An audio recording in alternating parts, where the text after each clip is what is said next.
বিবেক দিয়ে চিন্তা করবেন, কোন আইনে আপনি শান্তিতে থাকতে পারবেন। মানুষের তৈরি বানানো আইনে শান্তিতে থাকতে পারবেন, নাকি আল্লাহ তাআলার প্রদত্ত আইনে আপনি শান্তিতে থাকতে পারবেন। এই দুটি জিনিস চিন্তা করলেই আপনি সমাধান পেয়ে যাবেন আপনাকে কার পক্ষে থাকা উচিত। আমরা অনেকেই একটি জিনিস ভুল করি, আমরা আমাদের ধর্ম ইসলামকে অন্যান্য ৮-১০টি ধর্মের মতোই মনে করি। এখানেই আমাদের সবচাইতে বড় ভুলটি।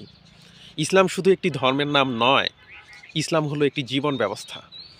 ইসলামে যেমন রয়েছে অর্থ ব্যবস্থা, ইসলামে রয়েছে পররাষ্ট্রনীতি, ইসলামে রয়েছে বিচার ব্যবস্থা এবং সুসংবদ্ধ এই বিষয়গুলো লিপিবদ্ধ আছে, যেটা অন্য ধর্মের দিকে খুঁজলে আমরা পাই না। এজন্য অন্য ধর্মের মানুষরা বাধ্য হয়েই তারা বিভিন্ন রকমের আইন রচনা করে এবং ধর্মকে ধর্মের জায়গায় রেখে ধর্ম পালন করে এবং আইন রচনা করে। কিন্তু ইসলাম এক্ষেত্রে ভিন্ন। ইসলামে রয়েছে বিধিবদ্ধ আইন এবং সেটা স্টাডি করলেই খুঁজে পাবেন।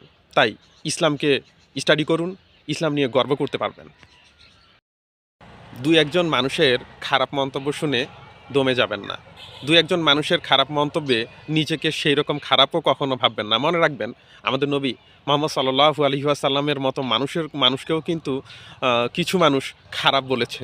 তার অর্থ এই নয় যে তিনি খারাপ ছিলেন, নাউযুবিল্লাহ। তিনি ছিলেন বিশ্বের রহমত স্বরূপ। আল্লাহ তাআলা তাকে পৃথিবীতে রহমত হিসেবেই প্রেরণ করেছিলেন।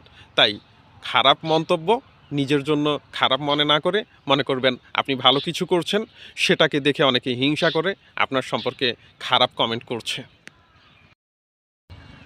প্রকাশ্য শত্রু থেকে বেঁচে থাকার জন্য আমরা বিভিন্ন রকম প্রস্তুতি রাখি এবং আমরা জানতে পারি সে আমার শত্রু। তাই এই প্রস্তুতিগুলো আমাদের কাছে অস্ত্রের মতো কাজ করে। কিন্তু বন্ধুর বেশি যে শত্রুরা লুকিয়ে থাকে তাদের কাছ থেকে বেঁচে থাকা অনেক কঠিন। তাই বন্ধুকে সবসময় অন্ধবিশ্বাস করবেন না। বন্ধুর মাঝেও থাকতে পারে বড় শত্রু, যে আপনার বড় ধরনের ক্ষতি করে দিতে পারে। আপনি যেমন চান যে আপনি অপরের কাছে সম্মান পাবেন, সম্মান আপনার প্রাপ্য, ঠিক একইভাবে আপনার সামনে যে ব্যক্তিটি দাঁড়িয়ে আছে সেই ব্যক্তিটিও কিন্তু চায় আপনার কাছে যথাযোগ্য সম্মান এবং মর্যাদা পেতে। তাই কারোর সম্মানে আঘাত দিয়ে কথা বলবেন না।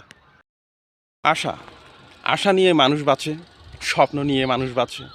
আশা, স্বপ্ন এবং আকাঙ্ক্ষা নিয়েই মানুষ ছুটে চলে তার সামনের দিনগুলোতে।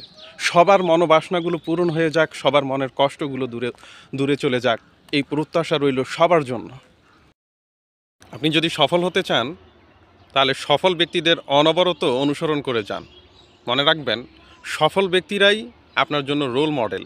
আপনি যদি সফল ব্যক্তিদের অনুসরণ না করে ব্যর্থরা ব্যর্থ কেন হয়েছে এটাই জানতে থাকেন, তাহলে দেখবেন নিরাশ হয়ে যাবেন এবং একসময় ঝরে পড়বেন, এটা নিশ্চিত।